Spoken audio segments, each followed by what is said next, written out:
E aí, pessoal, está começando mais um DaniCast. Hoje um DaniCast entrevista número 4. Hoje eu entrevisto ela, que é graduada, pós-graduada e mestre em matemática, Amanda Marques. Eu costumo dizer que eu sou uma pessoa apaixonada por educação, matemática e tecnologia. Aí juntou tudo isso num pacote e virei professora. Eu tenho a licenciatura em matemática, a especialização em ensino da matemática e o mestrado em educação matemática e tecnológica. Fora o dia a dia de estudo. E descobertas. Todo dia tem alguma coisa que eu não sei. E detalhe que a Amanda foi minha professora de matemática do ensino médio. Não de matemática, né? Ela foi professora de sociologia e instrutora em robótica. Aí ele começa contando meus podres, tá vendo? Que eu sou professora de sociologia. E eu vou contar mais até o final desse podcast. Mas, Amanda, de onde vem esse teu interesse por matemática? Que você é fissurada por matemática, fala sobre matemática na rede social com a paixão, com amor, assim, ama números, ama cálculo, ama forma geométrica. De onde vem essa paixão? Rapaz, eu não lembro. Eu não lembro quando foi que eu comecei a gostar de matemática. Mas uma coisa que eu lembro bem é que a matemática ela me conquistava cada dia porque eu não precisava estudar para fazer prova. Porque como era algo que no dia a dia da escola eu fazia com muita facilidade, então eu não precisava estudar para fazer prova, eu só precisava revisar ali uma fórmula ou outra, porque para a fórmula a minha memória nunca foi excelente, então dava uma revisada numa fórmula ou outra e entrava para fazer a prova. Agora, uma coisa que marcou muito e que eu penso, quando eu tento resgatar, né, como é que eu gosto tanto de matemática, de onde veio isso? Já que matemática é algo que as pessoas não é comum, Uhum. ou pelo menos não era, né? Hoje eu vejo crescendo o interesse por matemática entre os jovens.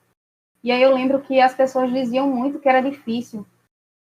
E eu olhava e fazia, poxa, todo mundo diz que é difícil, mas eu consigo fazer essas coisas. Eu consigo. Aí todo mundo ficava dizendo que era difícil, eu fazia, mas eu consigo. E aquela coisa de como se eu estivesse nadando contra a maré e não estava cansando tanto o braço, eu fazia, tô gostando disso, tô gostando. E aí, só fui gostando. Matemática para mim era um jogo. Se eu estivesse estressada, eu ia resolver um problema de matemática. Aí, com 16 anos, eu descobri que eu não só gostava de matemática, eu gostava de ensinar matemática. E, em resumo, é por aí. Eu digo também que é culpa da minha mãe, que sempre me deu muito quebra-cabeça, muito joguinho, muita peça de Lego, e fez eu gostar desse negócio, desses puzzles. E a matemática é isso, né? A matemática é um quebra-cabeça. Diga a culpa é dela, faça a culpa é sua. Você só não gosta de matemática, como também gosta de outros assuntos, como robótica e... O que mais você gosta além de matemática? Vamos lá. Se a gente for falar na minha vida como um todo, a gente colocaria assim, em ordem de prioridade. Matemática, descobrir novas funções com ferramentas tecnológicas, filmes e séries. Filmes e séries é muito massa. Principalmente esses novos agora de super-herói. Novos, porém antigos. Uma nerd. Menino, demorei a me aceitar nerd, viu? Mas é tipo isso. Por que você demorou a aceitar nerd? Porque atualmente a galera fala nerd com tranquilidade. Quando a gente era adolescente, não era algo tão como é que eu posso dizer? Não era elogio chamar de nerd. Hoje em dia, não. Hoje em dia, a galera, porque fulano é nerd, aí a pessoa já fica feliz e tal. Na minha época, nerd era aquela pessoa estranha que estudava, mas não era sociável, não sabia socializar com as pessoas, porque isso era atribuído a ser muito estudioso. E na minha época, quando a gente falava nerd, a gente imaginava um Ross de Friends, que é todo atrapalhado, mas ele ainda é legal. Vamos lá, um Sheldon. Uma pessoa estranha, assim, que as outras olham e fazem, oi? Atualmente não, atualmente tá bem legal. Atualmente, fulano é nerd, a galera já quer se autodenominar nerd. E quando fazia, tu é muito nerd. Eu não sou nerd, porque eu pensava, nerd é aquela pessoa que vive com a cara nos livros, eu não vivo estudando. Pelo menos não da forma tradicional de estudo, né? Depois eu percebi, tá bom, eu aceito a cultura nerd, faz parte. Sobre assim, como ter professora, como é que tá sendo esse processo aí de ensinar nesse meio de pandemia?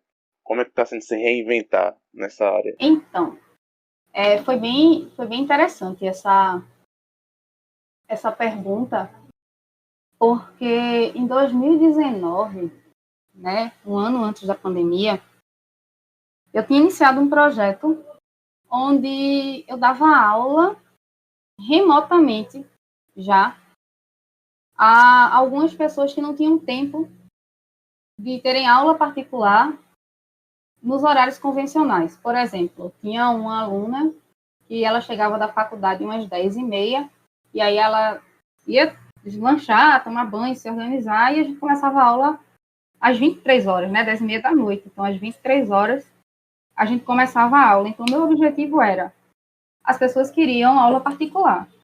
Eu tinha pouco tempo, as pessoas tinham pouco tempo. Casar a minha agenda com a agenda das outras pessoas era algo quase impossível.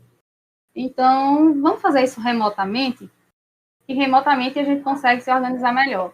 E aí eu tinha esse caso que eu dava aula das 23 horas até a 0 hora, véspera de prova, até a gente passou disso. E aí eu dei uma pausa, porque obviamente eu não aguentei, né, trabalhar manhã, tarde e noite e chegar praticamente na madrugada. Tem uma hora que a gente cria um pouco de juízo e faz, não, beleza, eu gosto de fazer isso, mas tudo na vida tem um limite. Aí dei uma pausa e aí comecei a reestruturar esse meu projeto digital. E até comprei a mesa digitalizadora em 2019, ainda foi em 2019. Foi. Em 2019 eu comprei a mesinha digitalizadora e tal, já que eu estava dando aula digital, a mesinha digitalizadora ia ajudar, né? Aí quando foi 2020, em março, estoura a pandemia e eu fiquei, poxa, velho, eu tinha me preparado para dar aula remota, mas não era assim, não era para uma turma, não era para um pessoal que não tá preparado, que não foi escolha das pessoas estudarem remotamente, era para pessoas que estavam precisando do remoto, né? Porque é diferente. É diferente quando eu escolho ter uma aula dessa forma e quando eu sou obrigado a ter a aula dessa forma. E aí foi quando começou a questão de ter que me reinventar, porque na questão do tecnológico, né, videoconferência, como vai dar aula, usar as ferramentas colaborativas e tal, para mim foi tranquilo, porque eu passei 2019 fazendo isso, estruturando isso como um empreendimento. Então, eu já estava tecnologicamente preparada, vamos dizer assim, mas metodologicamente preparada, eu ainda não estava. Então, aí foi onde foi complicado, porque eu tive que me preparar metodologicamente, dar suporte aos estudantes que estavam passando por um momento muito complexo, né? Entender, compreender, pensar como eles, me colocar no lugar deles, em um momento que eu também não estava bem. Não eram só os estudantes que não estavam bem, né? A professora também não estava, porque quando começou a pandemia, se espalha pelo mundo inteiro, fator de risco, isso, aquilo, outro. Aí você começa a pensar, tem seus pais em casa, tem seus tios, tem várias pessoas ao redor e você fica com aquele medo, aí você sai na rua, vê as pessoas não se importando, então eu comecei a ficar muito ansiosa, e nessa ansiedade eu precisava continuar dando aula e sorrindo, e aí, pessoal, bom dia, vamos lá, porque os meninos precisavam disso. Então essa foi a parte mais difícil, foi a parte de ser a motivação quando, no momento, eu nem estava conseguindo ser a motivação, né? Essa foi a pior parte. Foi me reestruturar quando eu estava emocionalmente abalada. Agora já está mais tranquilo, já está mais de boa. Até os alunos já estão mais adaptados. E acho que as coisas já... Esse novo formato ele já está se transformando, não em normal, mas em meio normal. Bom, você tem interesse por matemática e também tem interesse por robótica. Me conta mais aí desses teus estudos de robótica e programação. Robótica e programação é muito massa. Eu nem sabia que eu era interessada em robótica, né? Quando eu cheguei em 2017 na ETE, a ETE aqui de Goiânia, e soltaram uma bomba assim nos nossos colos. A adjunta, a gestora adjunta disse: as meninas de física vão ficar com robótica. Na época que você era meu aluno da disciplina Sociologia, eu também era professora de Física. Sociologia completava minha carga horária. E, infelizmente, completava com um grande número de aulas. Meu Deus. Não esqueça essa parte por enquanto. E aí vai ficar com as meninas de Física. E aí, quando disse vai ficar com as meninas de Física, no caso eu e Virgínia, eu fiz, uau, eu não sei nada de robótica. Como é que eu vou trabalhar com uma turma com robótica? Não dá. Aí na época o coordenador fez, não, eu ajudo vocês. Eu fiz uns treinamentos com os kits de Lego, não faz muito tempo, mas a gente desenrola, eu entendo, ele é da área. E aí ele ajudou a gente nesse período de 2017, e aí a gente acabou gostando da ideia. E estendemos o projeto que até hoje sobrevive na escola. E aí, em 2018, a gente não só trabalhou com a turma, mas com alunos que estavam interessados em participar. Inclusive, você era um deles. Fez parte do primeiro time de robótica da ETE, Aderico Alves de Vasconcelos. Claro, eu vou errar o nome Halo, o nome do time era Halo. Eu sempre leio errado aquele nome. Mas vamos lá. E aí, o primeiro time, e aí 2018 foi na pegada do Lego, onde a gente começava ensinando vocês e vocês terminavam o ano ensinando a gente. E ainda é Verdade. assim, sempre é assim. Né? Sempre é assim. Eu costumo dizer que se eu estou trabalhando com adolescentes, ensinando a eles algo sobre tecnologia, e se não terminar o ano com eles sabendo mais do que eu, alguma coisa está errada nessa história. Porque a velocidade de aprendizagem do adolescente em relação a recursos tecnológicos é muito maior do que a velocidade de aprendizagem de um adulto como eu. Então, quando eu via que vocês já não precisavam mais diretamente da gente, eu fazia, pronto, a gente conseguiu, atingimos o objetivo. Estão caminhando com as próprias pernas. E aí, em 2019, expandimos o projeto, saímos somente do Lego e começamos a trabalhar também com Arduino. Em 2019 ainda existia a Halo, né? Vocês participaram de novo, não foi? A gente participou como juiz, a gente foi como juiz, não como um competidor, assim. Porque já tinha, no caso você já tinha saído, porque você já tinha terminado o terceiro ano, aí entrou com a gente na organização do campeonato, isso mesmo, foram os juízes. Uhum. Faz tanto tempo que eu já estou esquecendo. Minha memória, a memória depois dos 30 não fica muito boa não, se prepare. É você que tá ficando velha. E aí, quando foi... Em 2019 a gente expandiu para Arduino, a gente levou para o campeonato também um robozinho com Arduino. Inclusive, lá na arena, o único robozinho com Arduino que fez a pontuação, que fez alguma pontuação, foi o nosso. Não que nós tenhamos pontuado muito, né? Mas foi um grande progresso. E aí, o Arduino me fez ter vontade de aprender a programar. Porque, assim, o Lego era mais tranquilo para mim, porque só precisava esse só entre aspas. Né? Sempre esse só entre aspas. Só precisava saber a parte lógica, porque isso é a parte mais difícil da programação, na realidade. Só precisava saber a parte lógica, e a parte lógica eu desenrolava bem, porque raciocínio lógico, dou aula de raciocínio lógico, e eu gosto dessa parte dos conectivos, dos operadores e tal, então era tranquilo. Mas aí, para mim, o Arduino foi um desafio a mais, e aí foi o que motivou eu começar a estudar programação. E aí eu estudava de leve até 2019, somente aquela coisa, né? Tipo, eu vou estudar o básico, porque eu ensino aos meninos o básico, e depois os meninos começam a me ensinar. Sempre funciona assim, eles dão super certo aprendendo sozinhos, então tá de boa. Quando foi 2020, eu ganhei a incumbência de ser professora da disciplina de robótica livre. Eu disse, não, agora eu vou estudar robótica de verdade, né?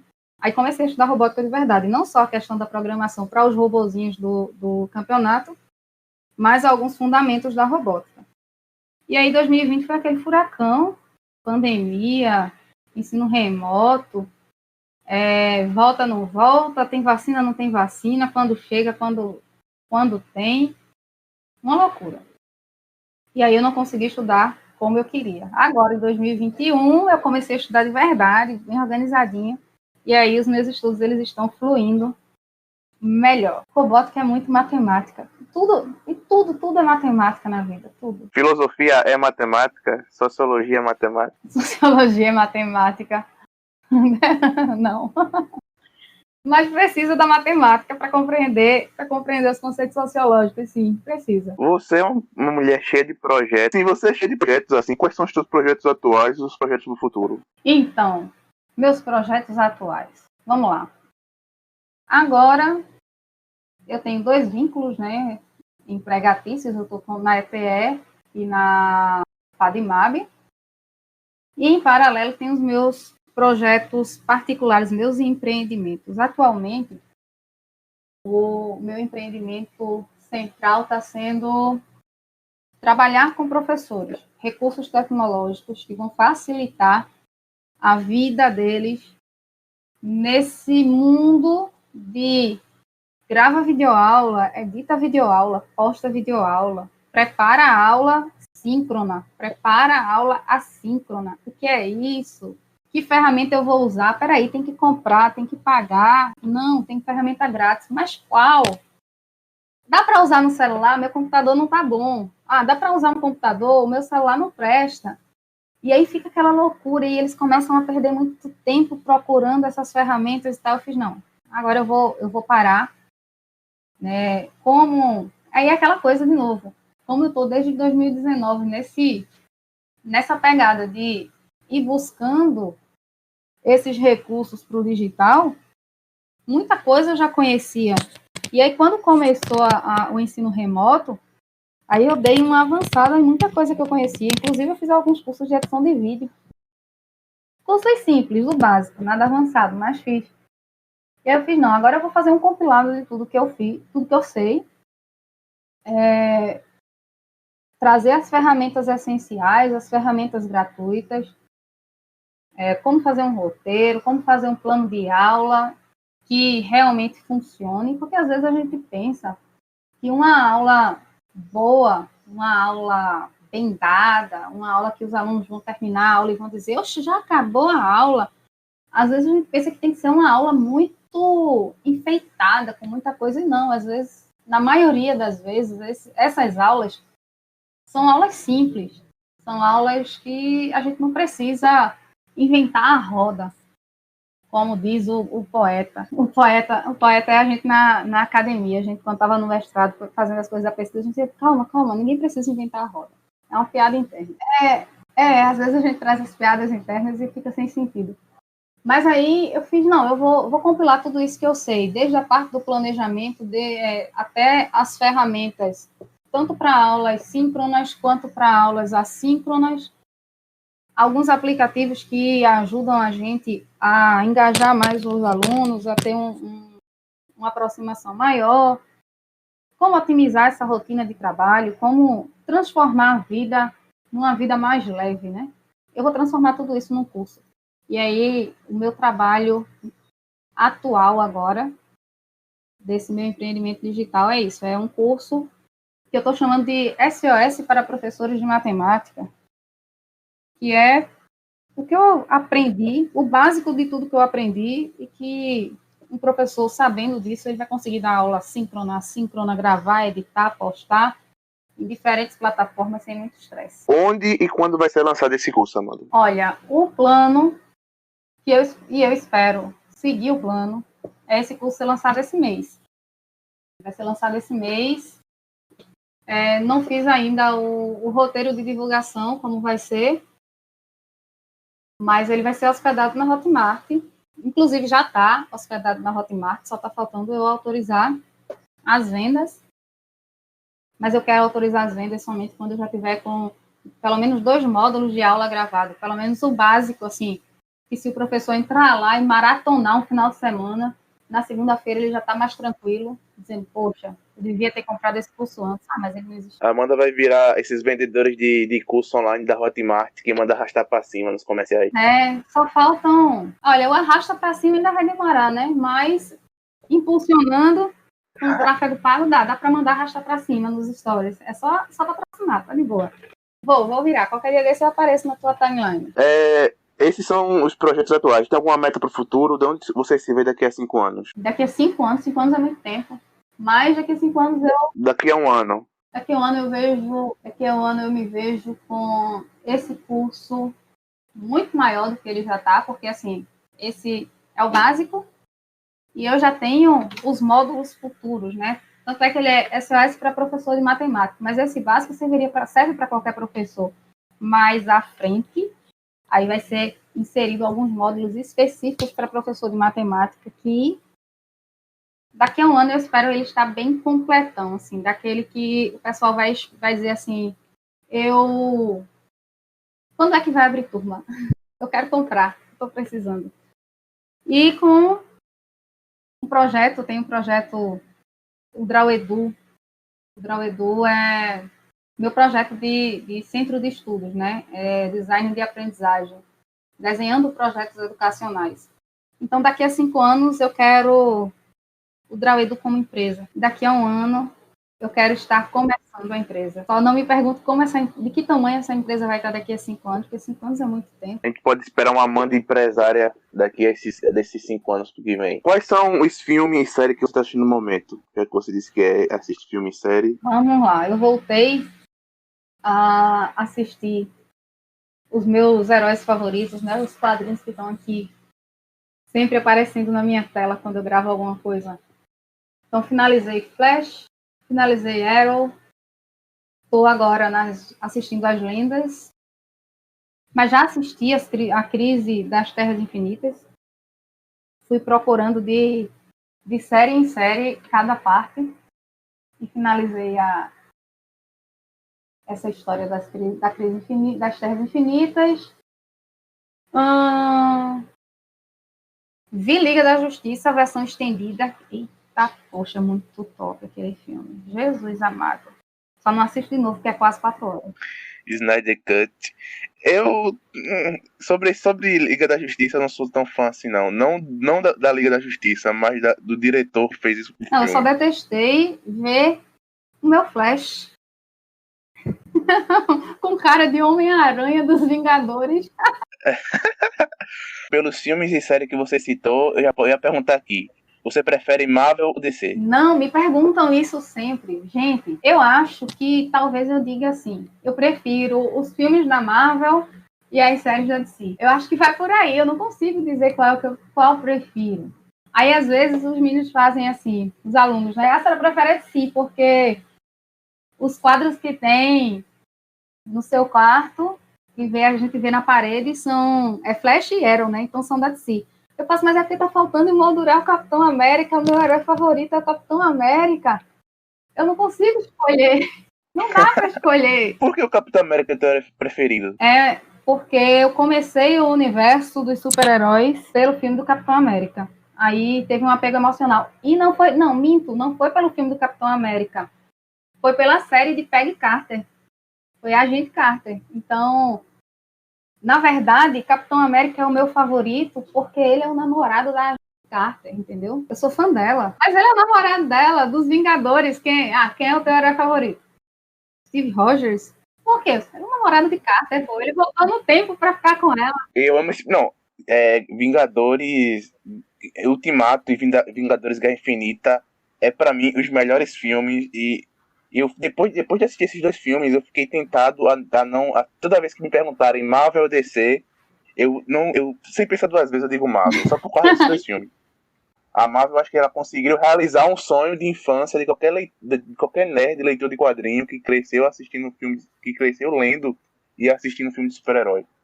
A Marvel conseguiu realizar esse sonho de colocar vários personagens que tu gosta no mesmo canto, lutando contra um mal comum. Entendi. Para a Marvel realizar o meu sonho, ela teria que transformar a volta do Capitão América. Ele não voltou no tempo para ficar com Carter? Isso dava uma série, poxa. A gente não viu a convivência deles quando ele voltou no tempo. Então, dava para ter uma série ali mostrando tudo que aconteceu naquele período em que ele voltou no tempo. Eu vibrei nessa hora, quando eu estava vendo o filme, eu disse, isso dá uma série, tipo, Carter e o Capitão América juntos numa série, ia ser assim, meu sonho, eu realizaria o meu sonho. Viagem no tempo é algo matemático, bastante matemático. O que tu acha sobre viagem no tempo? É possível? É impossível? E o que tipo, se voltasse no tempo, o que aconteceria? Olha, eu não consigo fazer essas suposições. Às vezes eu estou conversando com alguém e alguém começa a falar e eu não consigo imaginar isso. É como se eu fosse muito, muito concreta, sabe? Muito cética. E a minha imaginação, ela se recusa a pensar nessa possibilidade. É como se fosse uma porta fechada. Eu não consigo pensar nessa possibilidade de viagem no tempo. Também não consigo pensar. Eu penso, mas acho que é impossível ter viagem no tempo. Me diz, assim, um super-herói da vida real, que não seja fictício. Uau! Quem tinha me dito isso antes para pensar? Deixa eu ver. Já sei. E aí vai parecer clichê isso que eu vou dizer, mas não é clichê, não. Minha mãe, se eu contar uma parte... Qual é o poder desse super-herói? O principal é essa super-heroína, ela tem vários poderes, mas o poder mais forte dela é conseguir me manter saudável, eu sendo uma pessoa com seletividade alimentar. Você tem uma criança altamente seletiva com comida, que não come feijão, que não come carne, que não come verdura, que não come meio mundo de coisas, e você consegue manter essa criança saudável, fazer com que essa criança se torne uma adolescente saudável, uma adulta saudável, sem nunca ter tido uma anemia na vida, conseguindo estudar, crescendo, se desenvolvendo bem, simplesmente porque ela nunca desistia. Na verdade, eu acho que eu estou falando no passado, mas eu devo falar no presente. Ela não desiste de fazer algo que consiga me nutrir e que eu coma ao mesmo tempo, porque eu ainda tenho essa seletividade alimentar. Inclusive, tenho acompanhamento de nutricionista e tudo mais para ir vencendo aos poucos. Agora eu já como um pedacinho de carne, mas é algo assim, bem aos poucos que vai passando. Então, o principal superpoder da minha mãe é conseguir me manter saudável, mesmo eu tendo uma seletividade alimentar gigante. Essa é novidade, não sabia dessa não. Eu não sabia dessa não. Pouca gente sabe porque é que eu fujo dos almoços de confraternização. Pouca gente sabe o motivo. Eu acho que eu vou caminhar para o final do podcast. E a pergunta final, Amanda. O que é a vida? A vida são momentos, né? Uma dádiva, é um dom que Deus nos deu, feito de vários momentos que a gente age nesses momentos. Das nossas ações vêm erros, vêm acertos, vêm concertos e vem uma jornada. E nessa jornada a gente conhece várias pessoas que a gente ama, que as pessoas nos ajudam nessa jornada, que a gente ajuda as pessoas nessa jornada e que a gente vai caminhando durante toda essa jornada tentando fazer o melhor possível no mundo que a gente vive, para quando essa jornada, nessa vida que a gente está aqui, acabar, a gente voltar para o Criador, voltar para Deus e devolver, né, chegar com mais dons né, ter multiplicado os dons que ele nos deu para semear por aqui pela terra. A vida são momentos que a gente vai vivendo, que a gente vai curtindo, que às vezes a gente faz coisas que a gente chora, que às vezes a gente faz coisas que a gente ri, faz de novo, até acertar. Nada muito filosófico. Então é isso, mano. Foi muito bom ter batido esse papo contigo, conversado contigo. Foi bom falar contigo depois de tanto tempo assim, por áudio. E quais são as suas considerações finais? Minhas considerações finais, que eu amo falar, e que foi muito bom estar aqui, é muito bom ser convidada por um ex-aluno que, desde a época de aluno, se transformou em braço direito, que é isso que vocês lá da equipe de robótica sempre foram da gente, braços direitos e esquerdos. Se for brincar, até uma perna aqui, uma perna ali. A gente sem vocês ali, a gente ia deixar de fazer muita coisa.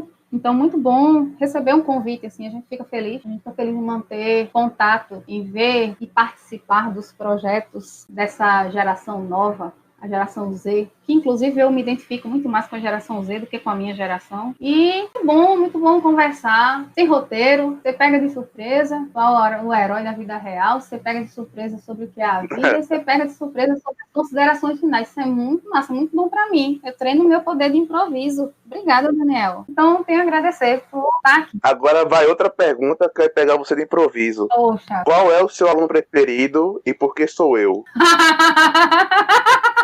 Poxa, eu tive que... Não, qual é o meu aluno preferido e por que você? Porque é você que está aqui agora conversando comigo. Eu não poderia ser qualquer outro. Pode divulgar suas redes sociais aí, seus projetos aí. Então, atualmente, minha principal rede social está sendo o Instagram, é onde eu tenho passado mais tempo. profa.amandamarques. O YouTube eu queria poder dizer também youtube.com/profa.amandamarques, mas eu ainda não cheguei em 100 inscritos, então eu não consigo ainda mudar e personalizar o link do meu perfil. Então, quem estiver ouvindo aí já pode procurar a professora Amanda Marques no YouTube, se inscrever e dar uma força para chegar em 100, para eu conseguir dizer, youtube.com/profa.amandamarques. Tá bonitinho, né? Meu canal ainda tá cheio de letras daquele jeito lá. Geralmente sai aulas, sempre tá saindo aulas aos domingos no YouTube, porém, esse domingo é domingo de Páscoa, eu estarei ocupada fazendo um bolo de chocolate muito massa, então eu não vou conseguir postar no YouTube esse domingo, mas aí na próxima semana, no próximo domingo, vai ser uma aula mais show, que é para poder compensar o processo, né? Compensar a ausência desse domingo agora. Bom, então é isso, pessoal. Espero que vocês tenham gostado. Me sigam nas redes sociais, @DaniFelps, DNF_LPS, Instagram e Twitter. O Instagram da rádio é _DaniCast. Para você mandar seu e-mail com a sua dúvida, com a sua sugestão, você pode mandar pelo daniscasts@gmail.com. E o podcast sai nas 3 principais plataformas, que é o Anchor, o Spotify e o Google Podcast. E também sai pelo YouTube toda segunda, quarta e sexta. Espero que vocês tenham gostado. É isso, falou e fui.